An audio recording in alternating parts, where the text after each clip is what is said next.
That might be one of those songs that we might be doing today. Leslie, you ready?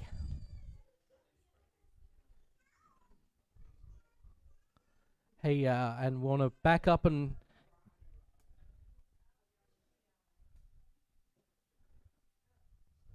ready to go to the words?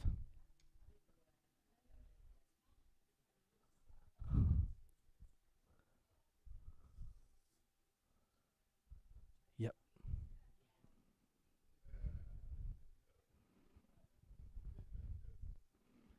We go. You ready?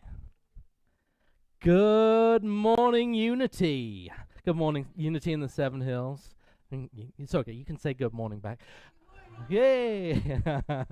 Let's stand and sing a few songs, shall we? Let's do it. Hey, and let's really get in the mood this morning. Let's really welcome our guests here today with some good energy. I'm going to start with a little Eddie Watkins.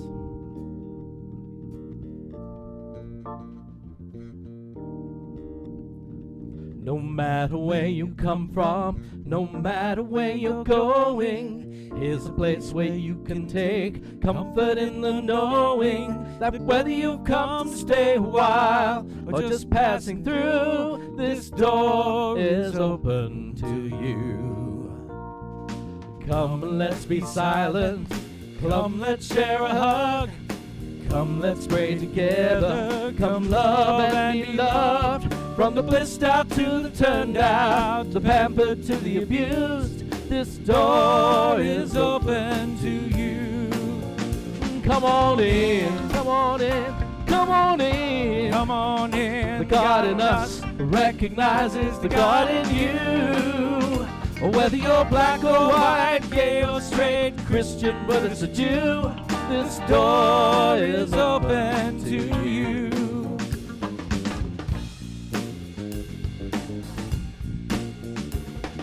If there's some kind of trouble or pain you're going through, know that you are not alone and someone cares for you. As an individualization of a divine point of view, this door is open to you. Come on in, come on in, come on in, come on in. The God in us recognizes the God in you. Whether you're black or white, gay or straight, Christian, but it's a Jew, this door is open to you. Whether you're black or white, gay or straight, Christian, but it's a Jew, this door is open to you.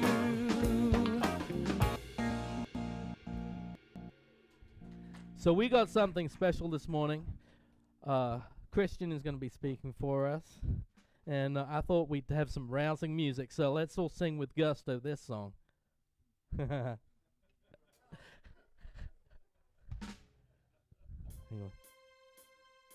And there's plenty of dancing.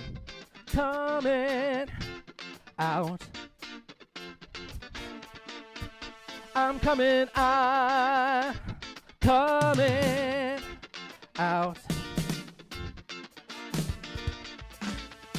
I'm coming out.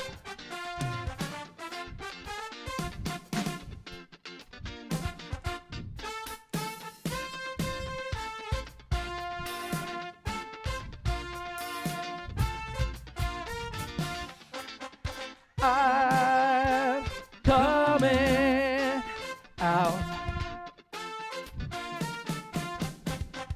I'm coming out.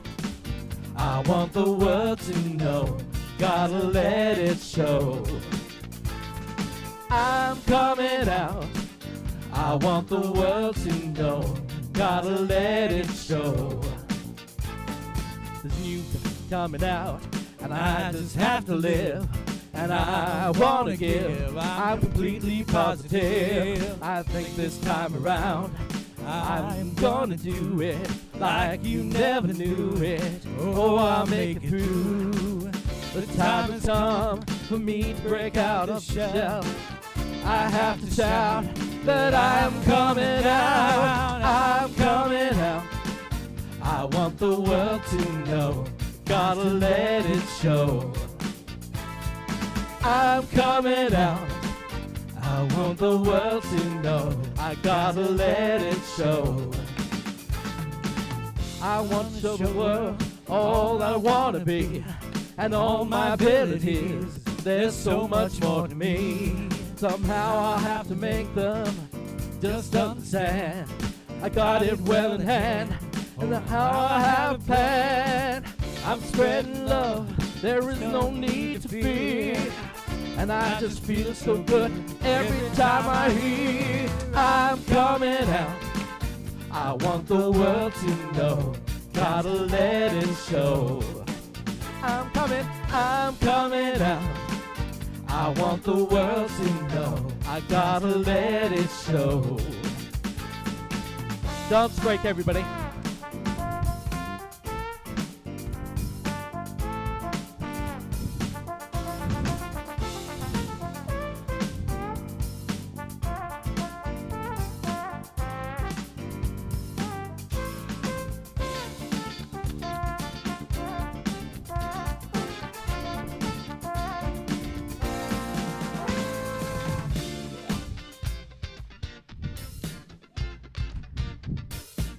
Here we go. I'm coming out. I want the world to know. Gotta let it show. I'm coming out. I want the world to know. Gotta let it show. I'm coming out. I want the world to know. Gotta let it show. I'm coming out. I want the world to know. I gotta let it show. Yeah, I'm coming out. I want the world to know. Gotta let it show. Yeah, I'm coming out. Here we go. Dance break. Woo!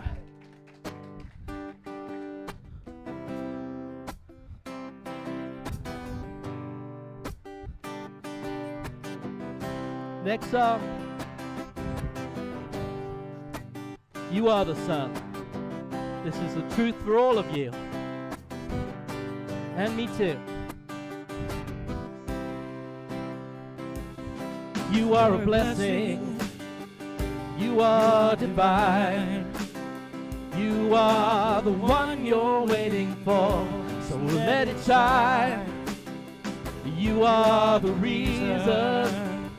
You are the way. So step out of your comfort zone and live today. Here comes the sunshine as you're walking down the street, blessing all the people, yeah. And everyone you meet, you are the sun. You are the sun. You are the sun. You are the sun. You are the sun.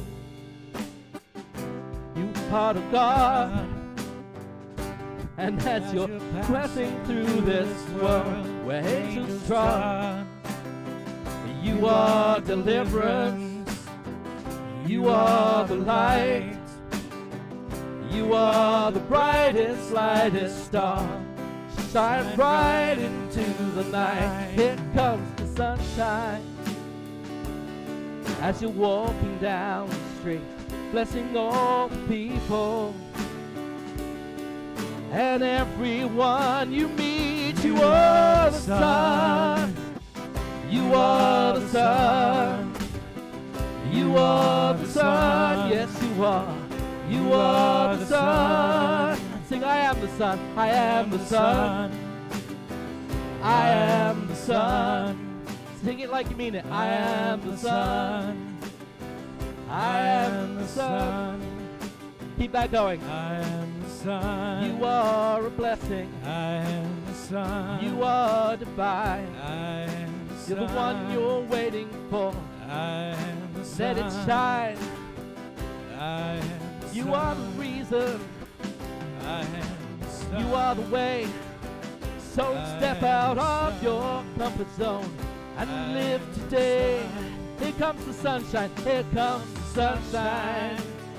As you're walking down the street, blessing all the people. Oh, and everyone you meet. I am the sun, sing I am the sun. I am the sun. I am the sun. I am the sun.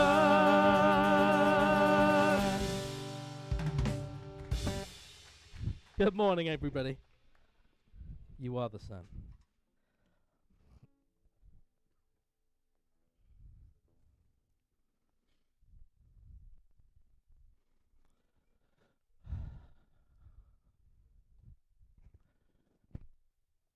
Good morning, everybody. So this is my first time being a prayer chaplain and doing the prayer. So that doesn't matter, but it's just what it is. So if you feel comfortable, take a breath with me. Receive the energy and vibrancy of the universe as we suck it deep into our souls, into our bodies, nourishing us. If you'll feel comfortable to, close your eyes. Join me in this prayer. Thank you.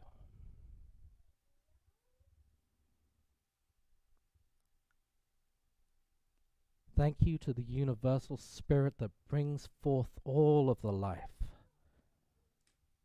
that we have the blessing and pleasure to see and to feel each day. Bring us into this moment now. As we worship in gratitude together.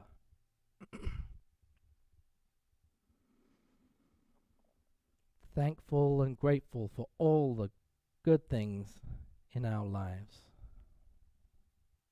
We reach in to our depths, into our souls, into our spirits. And we find all those good vibrations. The connection with the divine that brings forth all that we are.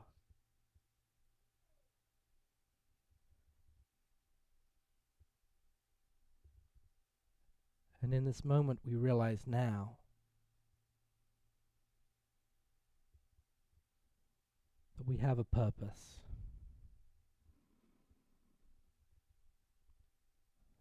We can reach and touch others with our essence, with who we are, who we be. As we are walking down the street, we bring forth joy and blessings into this world that needs it so much, into the hearts of those that need to be touched, to remind folks who they really are, an expression of this divine purpose and being.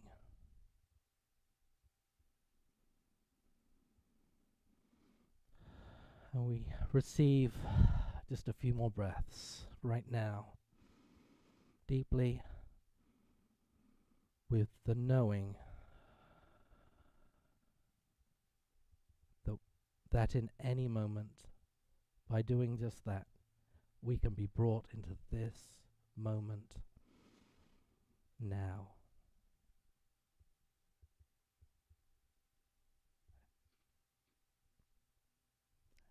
And that's all we need. That's enough. We are enough.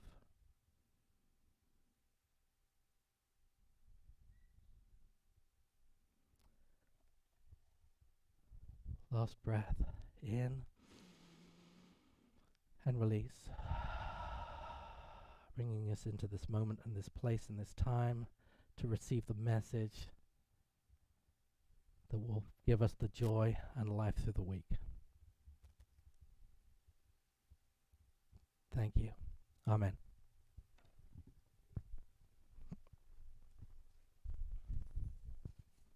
All right.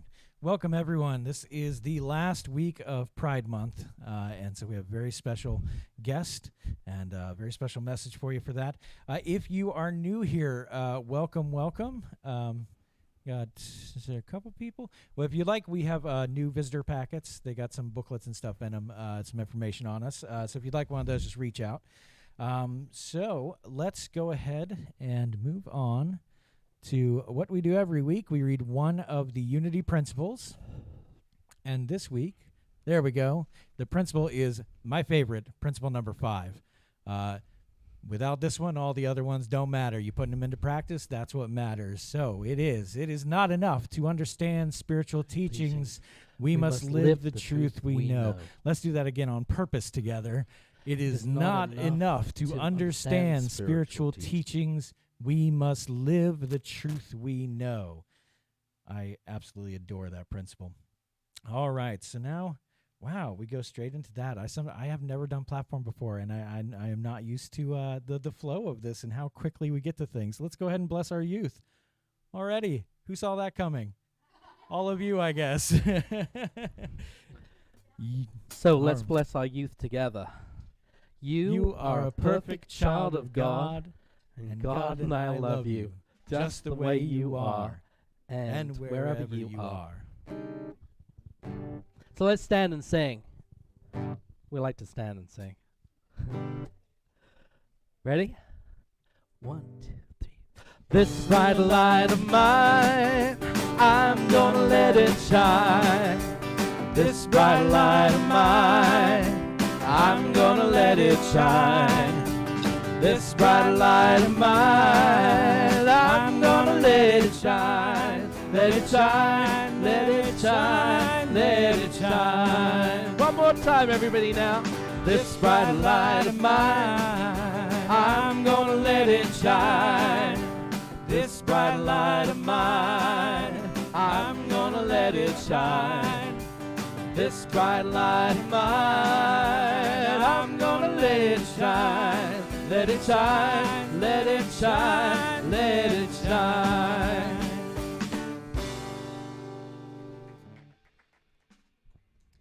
All right. You may be seated. Let's go ahead and affirm our mission statement together. Unity in the Seven Hills is a vibrant, inclusive community that inspires individual spiritual growth through education, prayer, heart connection, and sacred service. And our vision statement: we are an inclusive community centered in spirit. We embrace our divine oneness, power, and purpose.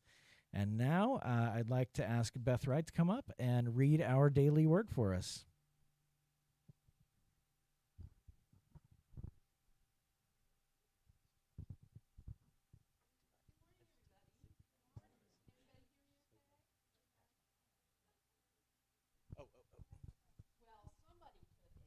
Take mine. There's another one, but you can use that one. Oh, there's one right here?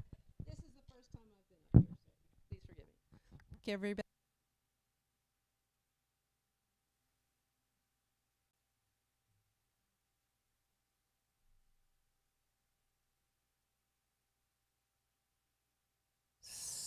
I am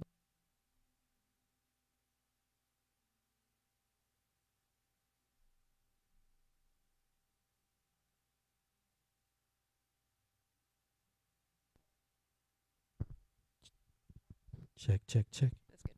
Is that good? Do I have to do anything? Okay. Sorry. It's first time. Okay. I am blessed with indwelling joy. In John's Gospel, Jesus prays his disciples, and all who receive their message will experience for themselves the joy he knows. I share in Jesus' joy as I remember I am a living expression of the divine, created in God's image and likeness, just as Jesus was. My ability to express love, life, wisdom, and all other qualities of God is limited only by my willingness to live from my spiritual nature. I am one with God and one in allness of God with all people everywhere.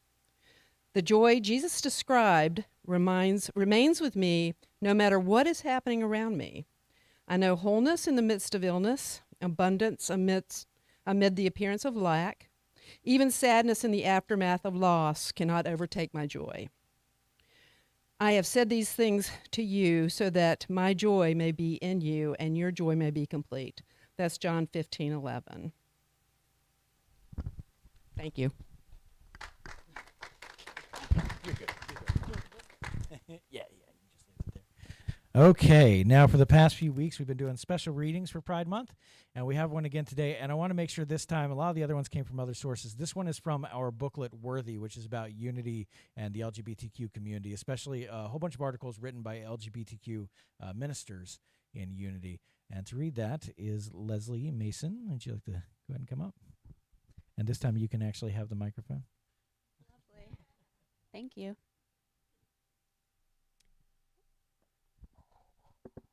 This reading's a little lanky. So, radical inclusivity. We coined the phrase radical inclusivity because we have heard a lot about multi-faith, multi-denominational, and multi-radical settings that are called inclusive. Sometimes I think inclusivity is limited to what the dominant presence, the dominant culture, the dominant religion, the dominant race is comfortable with. Our premise is that we must radicalize inclusivity. A better way to say it is that we have to go all the way to what we believe is the farthest margin and make sure our inclusivity is inclusive to those who are on the farthest margin. Because if you go to the farthest margin, you'll catch everybody either going out or coming back. That's the intention.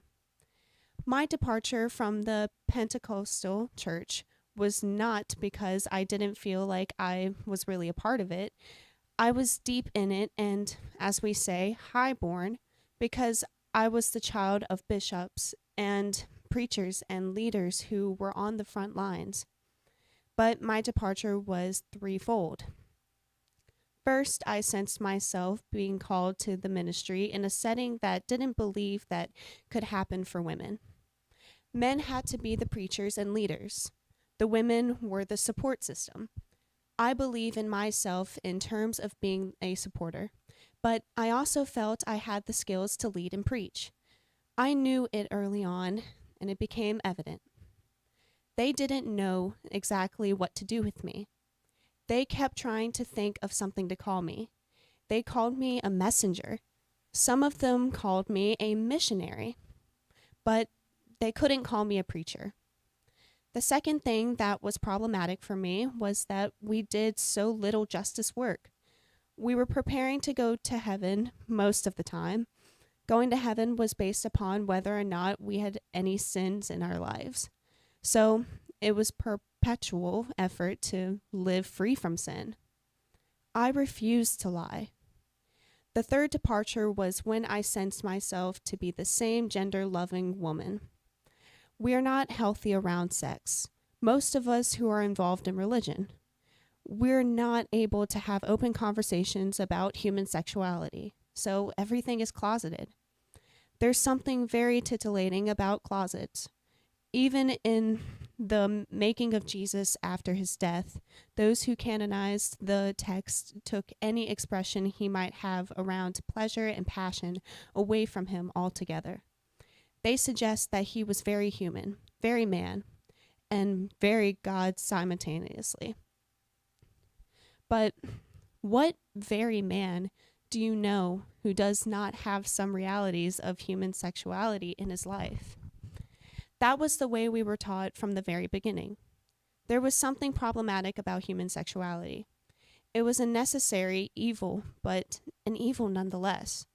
So it pushed us all into a closet. That departure became a real problem for me because I was of the opinion that there was no way in the world God would have made me like I am, fearfully, as King James said, and wonderfully made. Psalms 139:14.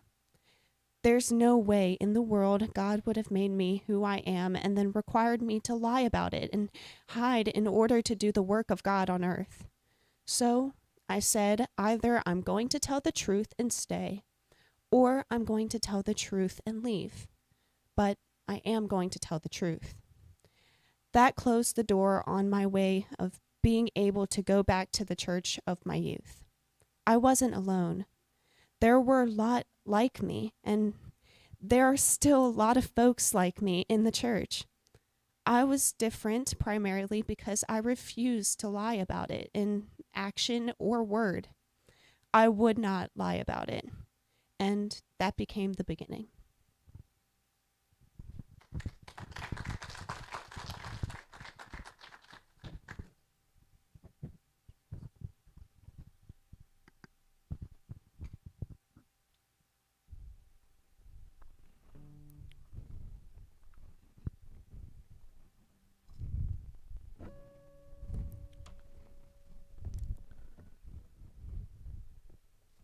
Whoops.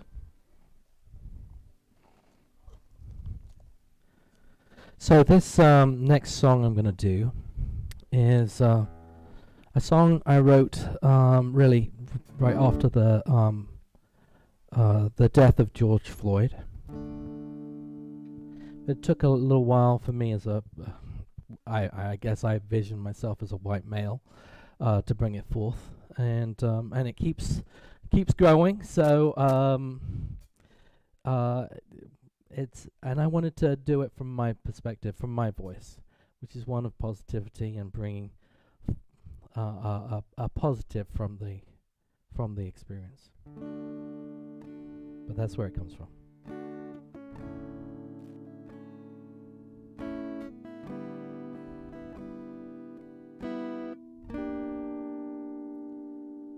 I can't breathe in this injustice. I can't breathe as I see your pain. To feel this world be torn apart, another life lost again. Mother, what have we done? How can we go from here? How can we dream our futures and draw each other near? We will rise above, take a stand for love. We will rise above. We believe in love. So one of the things I added is the opportunity for you all to sing. And Ira's got it right now.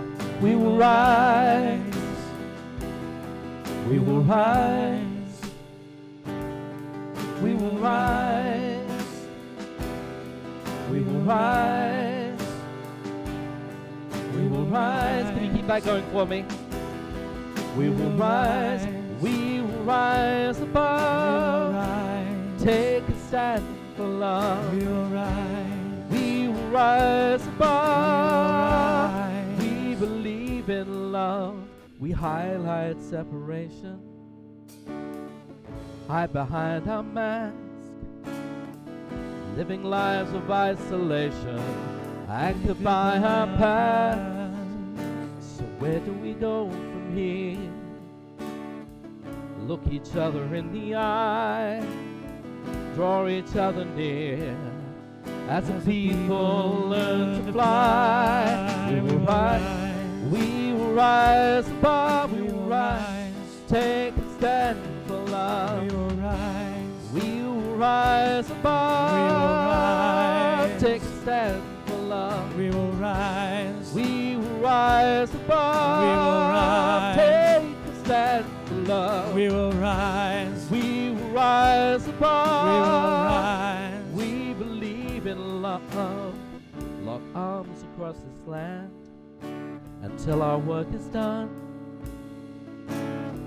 Walk together hand in hand, stand together as one. We will breathe to see the justice.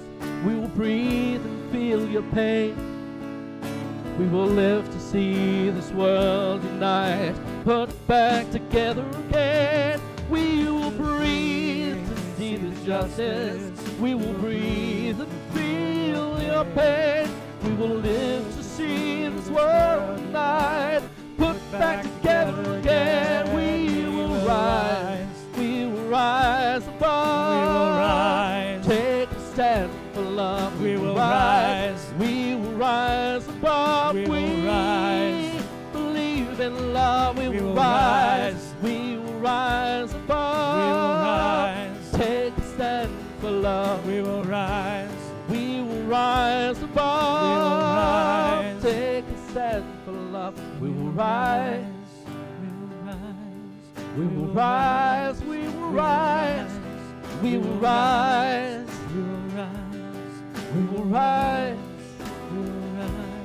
We will rise. We will rise. We will rise. We will rise. We will rise. We will rise. Oh, we will rise. We will rise above. Take a stand for love. We will rise. We will rise above. We believe in love. We will rise above. We will rise. Take a stand for We will love. rise. We will rise We will above. rise. We believe in love.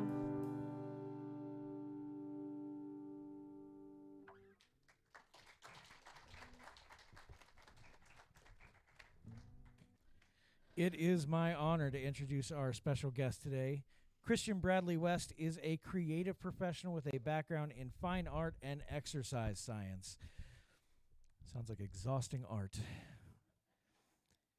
His art is included in the collections of the High Museum of Art, the Museum of Contemporary Art of Georgia, and the Sir Elton John Photography Collection, as well as numerous private and corporate collections. He has recently shifted his creative energy to writing, with an emphasis on spiritual expression, and is in the process of completing 2 novels. You can find him most days posting funny spiritual memes on his Instagram account, The Country Clairvoyant, or in Nature Petting Moss. And if y'all haven't seen The Country Clairvoyant, it's amazing. I love your Instagram channel. Everyone should check it out. So without further ado, here is Christian Bradley West. Thank you. All right, can everyone hear me okay? All right. All right. Thank you for that introduction. Thank you for all the music, Daniel. And thank you for letting me be here.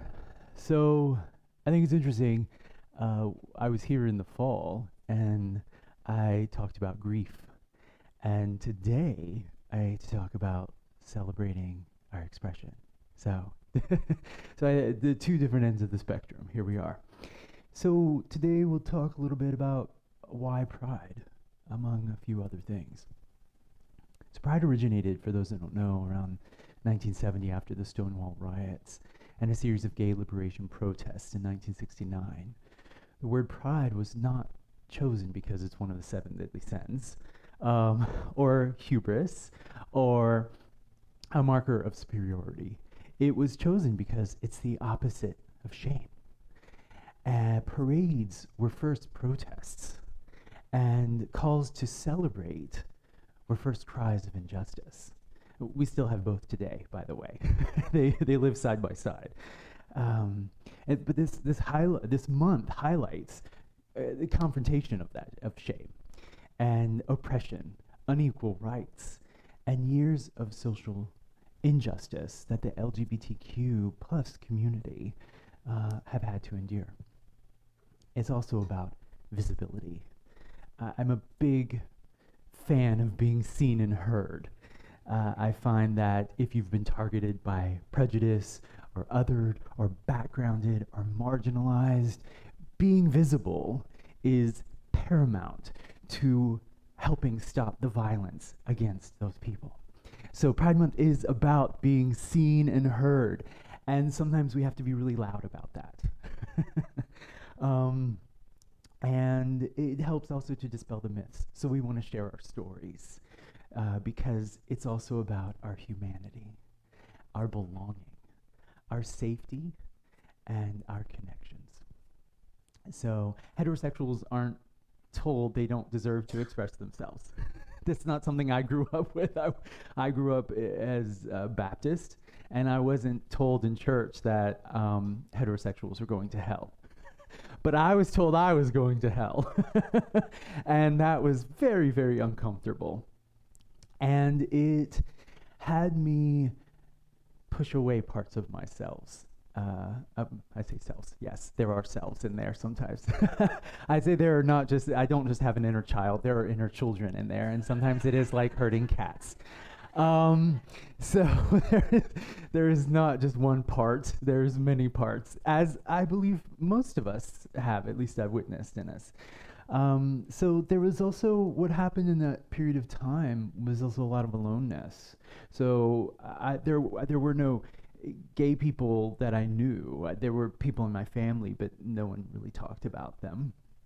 And so this month, and acceptance is a privilege for us as gay people and trans and so forth. So, but here's the deal. The root of the word pride, because I'm a word person, is from the Old Norse, prithi. I don't know if I'm saying that correctly. But it means bravery. That's the root of it. And so it's also about being brave. It's about self-esteem. It's about self-respect. But what stops us in our tracks from being brave? It's the shame. And again, it was kind of piled on me as a kid. And so shame, defined as Brené Brown, is an intensely painful feeling or experience of believing that we are flawed and therefore unworthy of love and belonging. She separates guilt and shame, though, and I always like this. She uses a stove example. So touching the hot stove and the feeling of sense of danger within us, she defines as the guilt. Oh, I shouldn't do that. That's painful. Physically painful. It's unsafe. But telling yourself you're stupid or unworthy or you don't belong because of the mistake is the voice of shame. And it's remarkably sinister and something I was handed out the gate. I mean, I remember sitting in church and the pastor talking about how horrible being gay was. Among other things, by the way. There were lots of things they thought was being horrible. We were bad. They were Baptists. So good. For, of course, LGBTQ people and many other marginalized humans, shame comes with the territory of just existing. You're handed it. It's like, here's a dose of it regularly. So I was never given a choice to be myself because I was told the right way to exist. So a lot of conditioning, right? So shame is a really good conditioner. It's a very effective one. It's why humans use it. I think it goes back to many ages ago when we were in tribes, and it's like you need to fit in because if you don't fit in, then you're gonna be expelled and you can't survive that way. So humans learned how to use it as one of the many tools they learned over their development.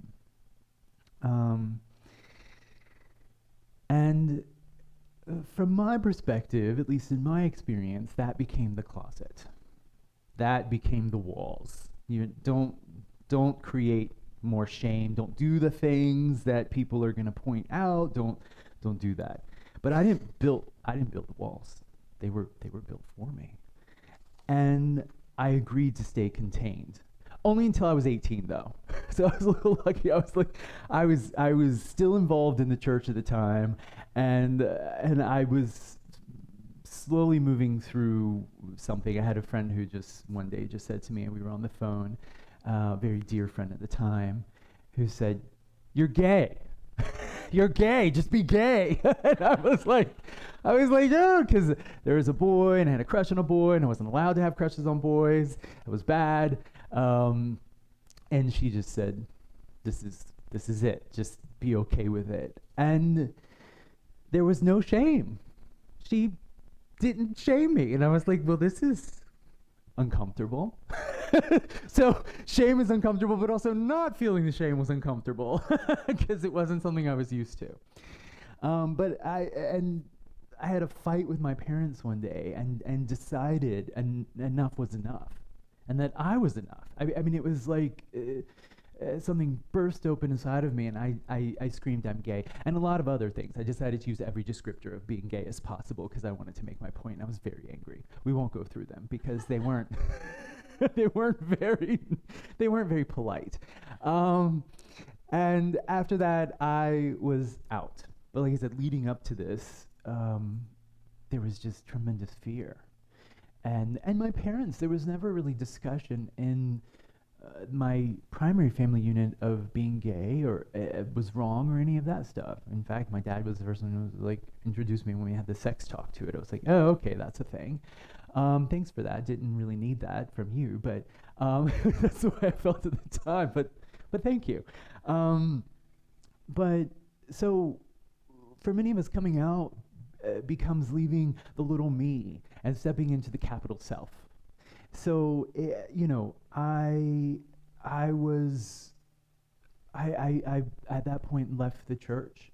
I lost all my friends there except for one, which was something I was afraid of, but it needed to happen. And ironically, all of them went off to Baptist Bible College, including my sister. So I became this other person. And interestingly enough, the one friend of mine who had the parents who were missionaries, and he was the most compassionate. And interestingly enough, his name was Dove. I always love that. I always think that's a good part of the story, you know. Especially since we're going to talk about Jonah and the whale in a moment, and Jonah means dove. So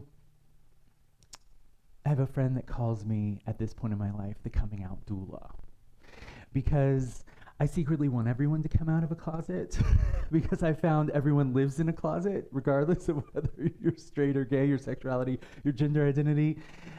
And I've discovered this not just through observation, but I've been a personal trainer and a coach. We'll call it a coach, and found that regardless of any of that, that shame holds many humans hostage, and I call it the shackles of shame. And so part of my mission is to support people in their full expression, and something that I still practice myself, because I've learned that even though I came out of the closet, that when I started doing this work and started standing up and realized that I had to tell my story, I felt shame again. And all of a sudden I was like, oh, what if I say the wrong thing? What if I piss people off? What if my views are controversial? And they are. I'm okay with that more and more.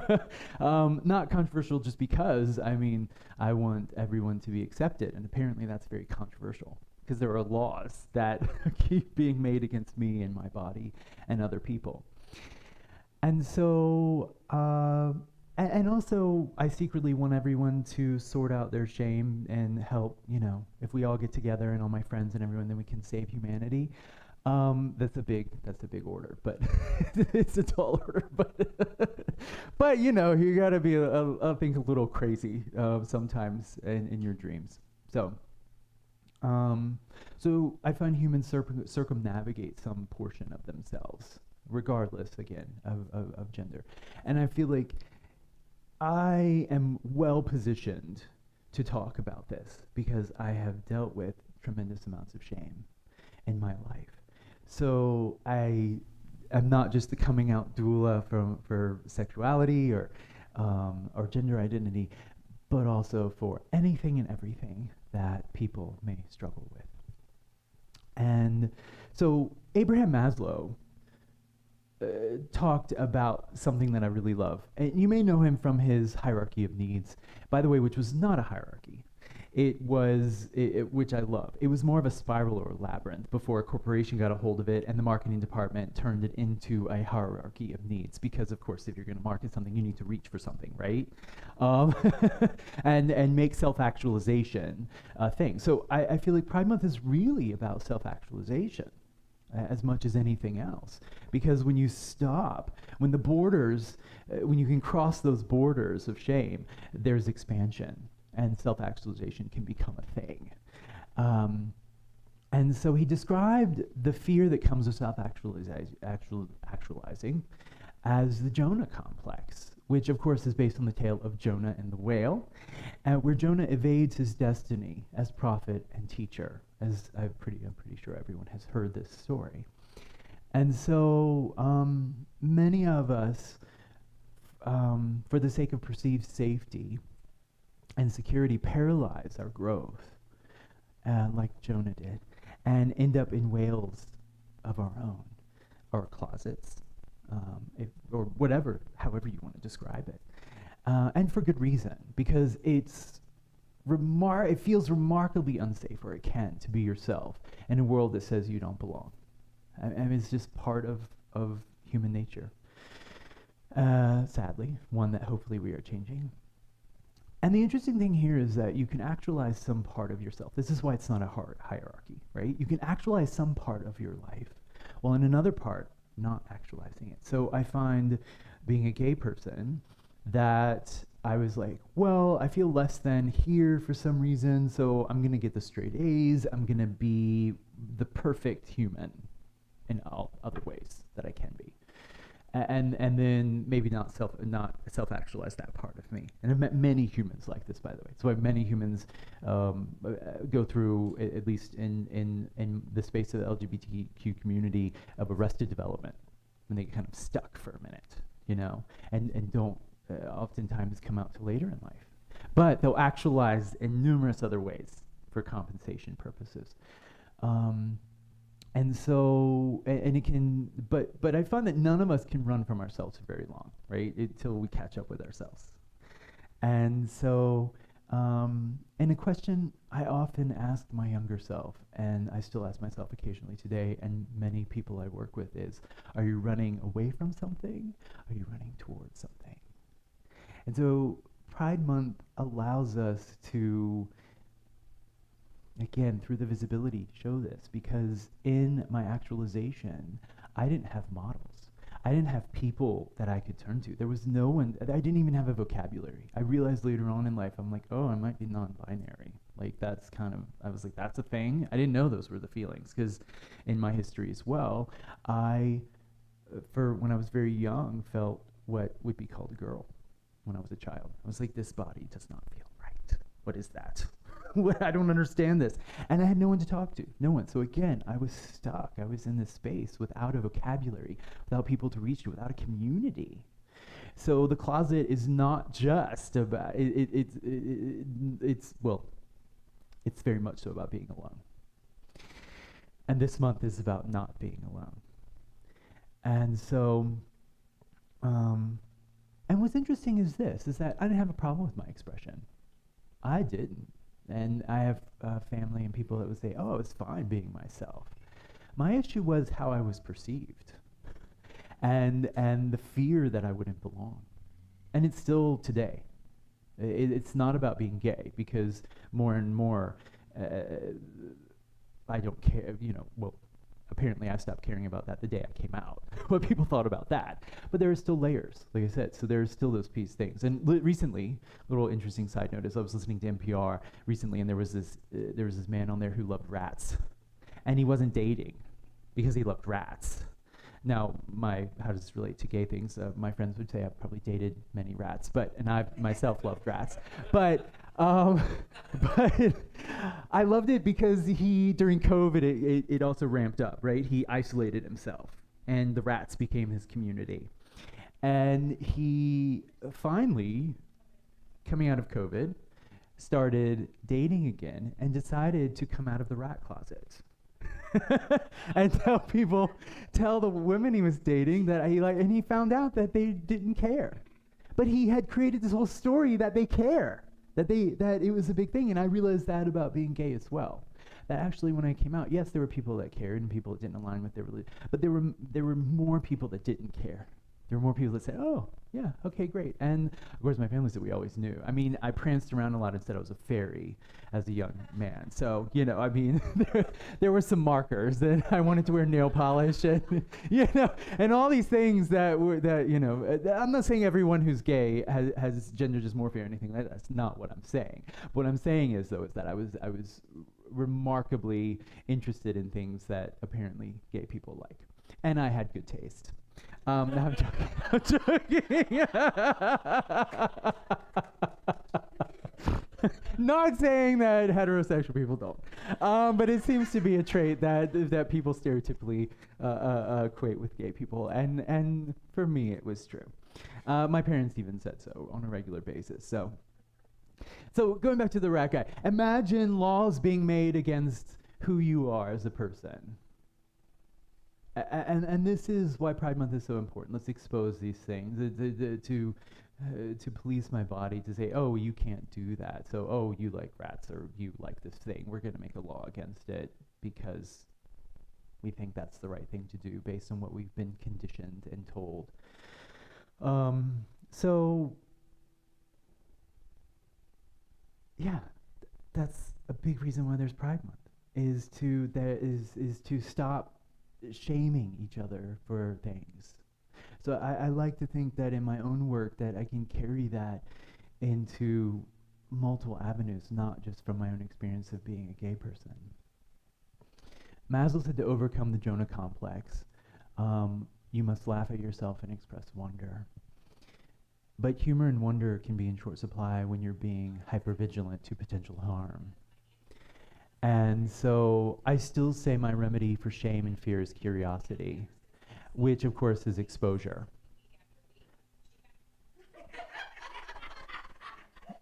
That's interesting. Okay. It could be my phone. Siri has been talking to me randomly, and I don't even have her turned on, by the way. It happened with the latest update. So she has things to say herself about this, apparently.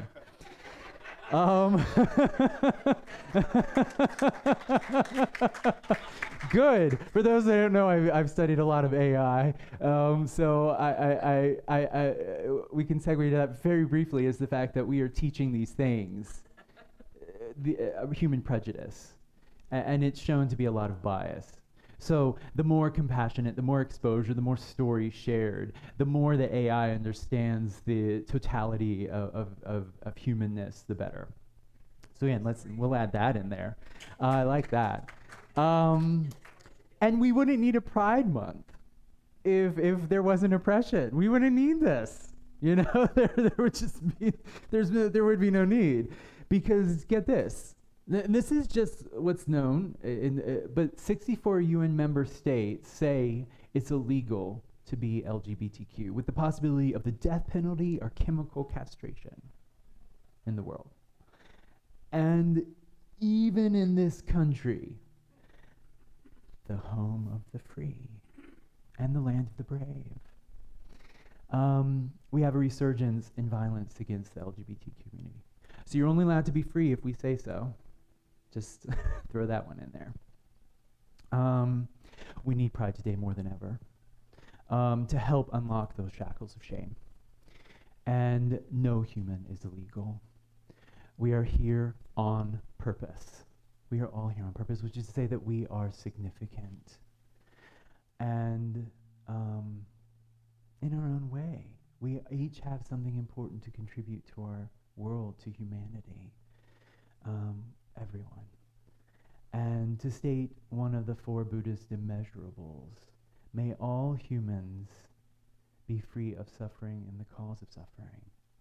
Some of us come out of closets, some of us come out of whales.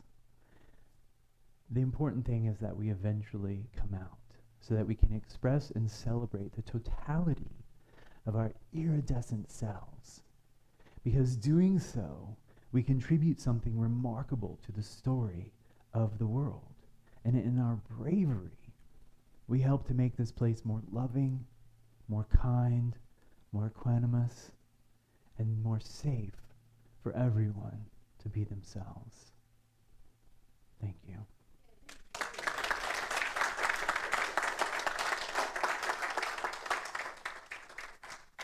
All right, so now let's do a little meditation.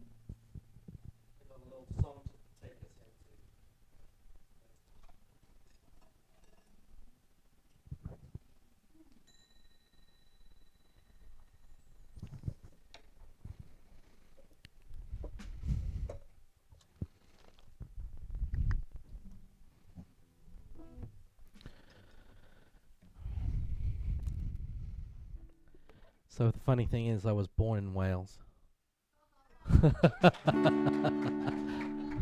There you go. Yay!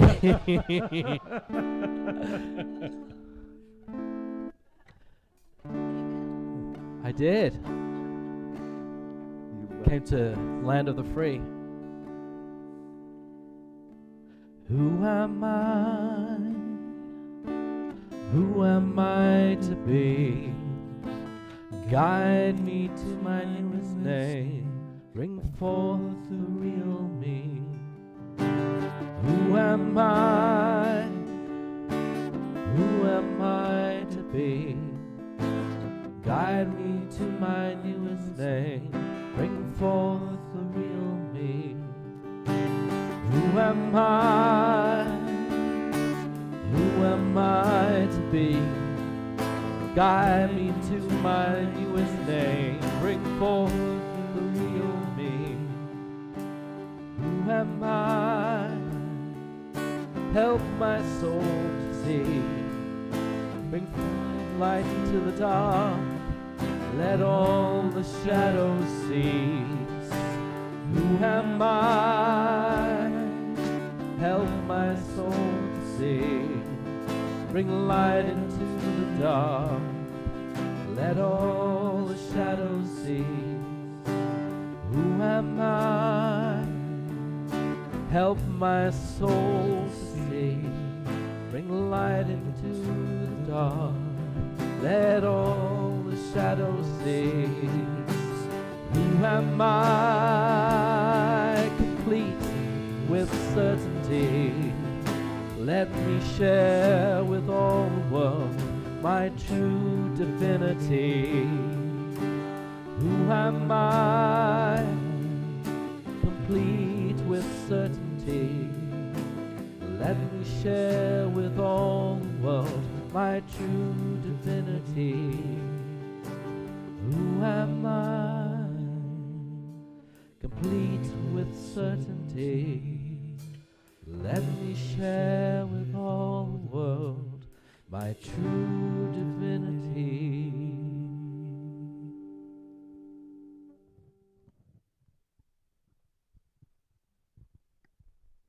Thank you. All right, we're going to do a very brief meditation. You want to close your eyes for a moment. And the best way to center is always to take that deep breath. And just pause for a moment and feel your body.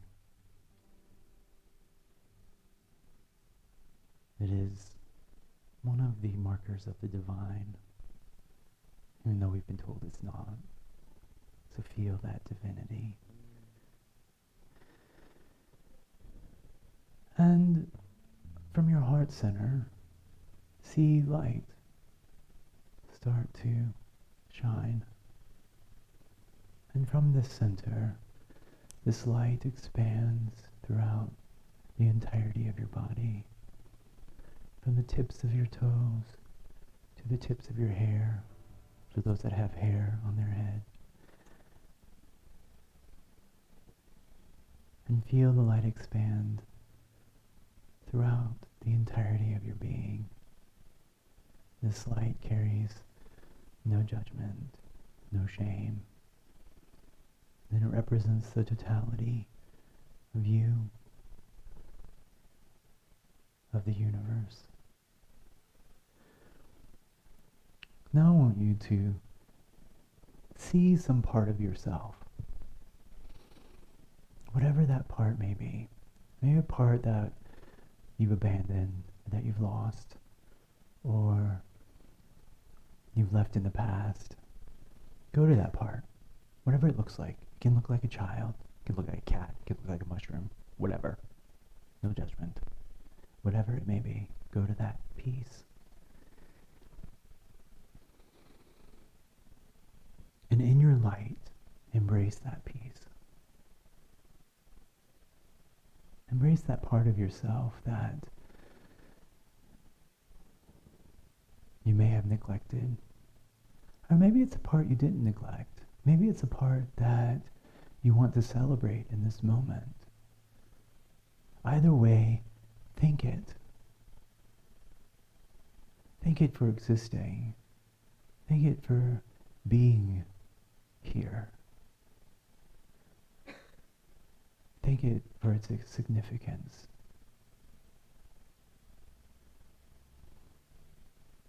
And allow that part to become a part of the light. And now it is fully enveloped in the light. And take another deep breath. And feel yourself return to your body, here and now. Thank you.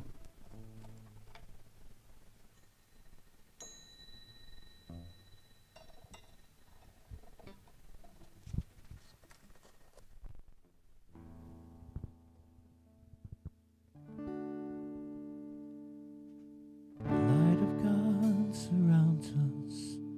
I am the light of God. The love of God enfolds us. I am the love of God. The power of God protects us. I am the power of God. And the presence of God watches over us. I am the presence of God. Wherever I am, God is. Wherever I am, God is. Wherever I am, God is. And all is well. Let's stand and sing. The light of God surrounds us. I am the light of God. The love of God enfolds us. I am the love of God. The power of God protects us. I am the power of God. And the presence of God watches over us. I am the presence of God. Wherever I am, God is. Wherever I am, God is. Wherever I am, God is. And all is well.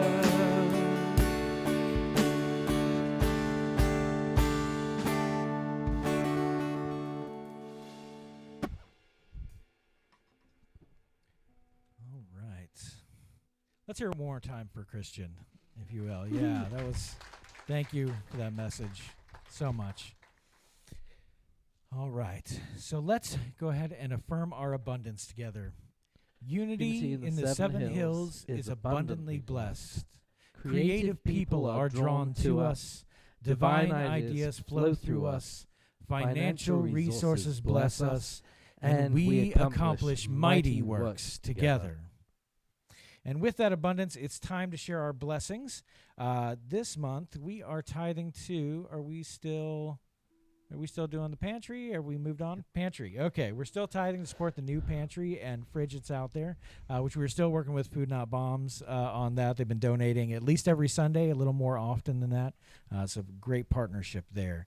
And we're also still tithing to some of our extended Unity family. There are 4 ways to give: Zelle, check, cash, or through the PayPal Giving Fund. And you can reach that through the link on our website. You can just go to the Giving button, or on YouTube, there is a link as well. As our greeter directs your row to come forward, please place any gifts in the basket, then make a circle around the sanctuary. And if all you have to give today is love, please take that and bless our basket. And let's go ahead and sing Something Wonderful.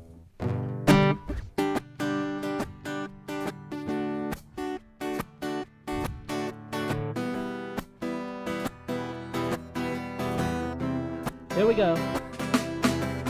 Something wonderful,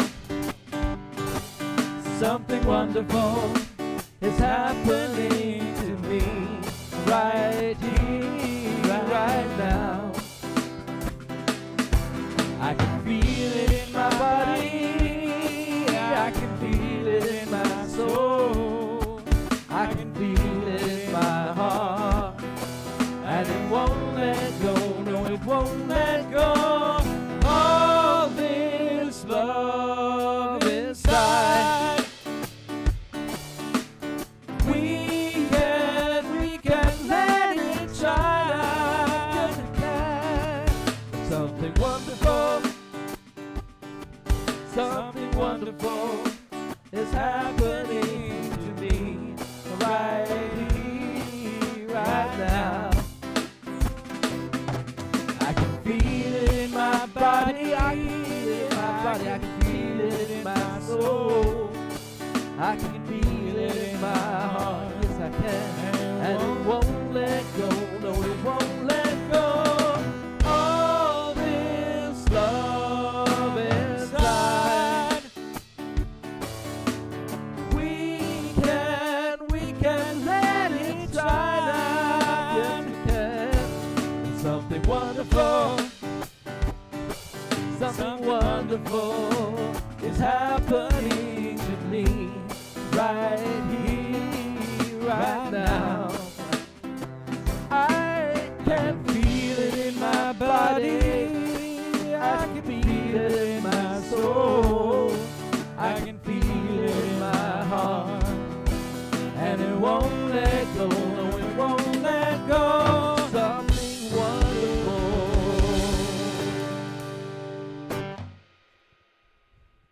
All right. Now, please join me in blessing the gifts. Divine love through me blesses and multiplies all that I have, all that I give, and all that I receive. United in mind, body, and spirit, I dedicate these gifts as they grow to bless our community, our neighborhood, and our world. Thank you for joining us today. For a schedule of our events and classes, you can go to unityinthesevenhills.org. Copies of the calendar and newsletter are in the back, and we'll be having a new one coming out this week, so keep an eye out for that. Part of our mission statement, so here's what's happening soon. Part of our mission statement is our dedication to education. U7H offers yoga and meditation experiences and exciting classes. Here's some of the classes going on right now and some to mark on your calendars. First, One-to-Oneness looks deeply into world beliefs, specifically about oneness and the experience of oneness. We are now studying the Hindu text, the Bhagavad Gita, and it sounds like in talking to my class, like next we may be doing Ram Dass's Be Here Now for anyone who's interested in that. Yeah. Wow, indeed. One of my favorite books. One-to-Oneness meets Thursdays at 7 p.m. following meditation. Class is hybrid, so if you can't come in person, you can join us on Zoom. Angels 102 with Pamela Smith will continue our study of and experience with angels, running for 3 Wednesdays at 1 p.m., starting July 12th in the U7H Sanctuary and on Zoom as well. Next, on August 2nd, Reverend Rick will begin a metaphysical interpretation class exploring how Unity teachers interpreted the Bible and other writings. Students are encouraged to do their own interpretations of writings, films, songs, etc. If interested in either class, sign up via the sign-up sheets or email unityinthesevenhills@gmail.com. Put Angels 102 or metaphysical interpretation in the subject line, or both if you're interested in both. If you're unable to attend but still interested, you can still sign up. We do record the classes, and we send out the videos every week. Thank you, Beth, for reminding me to put that in the announcements. All right, next Sunday, July 30th, Professor Elroy Boyd III will be our guest speaker. But more importantly, there will be a special event afterwards from Dr. Yamaja Jubilee, being a badass. Hi. From Dr. Jubilee, we have been programmed, domesticated to be seen and not heard, learn about the role of our throat, heart, and solar plexus chakra and how they play in our authentic voice. There will be movement, singing, and journaling. Know who you are, express yourself, and love yourself to become a badass. It's only $20, and it is a 2-hour program of journaling and movement. So before we move on, do we want to hear from the kids? Can we turn on the gray mic?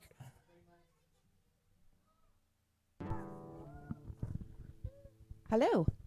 We had a small group today. We did some coloring, and I keep forgetting to mention anybody that wants to see what the kids do, if they choose not to take it home, I put it on the bulletin boards in the kids' room. Please go down and take a look at their art. And we built the tallest tower we could with all the blocks we have. All right. Your prayer chaplain today is Daniel.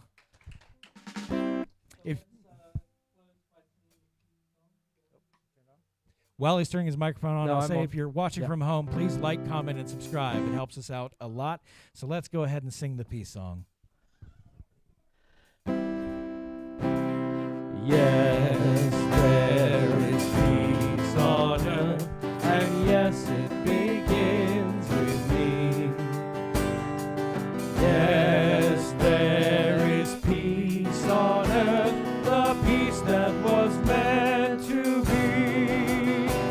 With God as creator, united all are we. Yes, we walk with each other in perfect harmony. Yes, peace begins with me. Yes, this is the moment now. With every step I take. So I've got something to say. When we take a step forward, let's leave it right there. Let's not step back. All right? With every step I take, yes, this is my joyous vow. To take each moment and live each moment in peace eternally. Yes, there is peace on earth, and yes, it begins with me.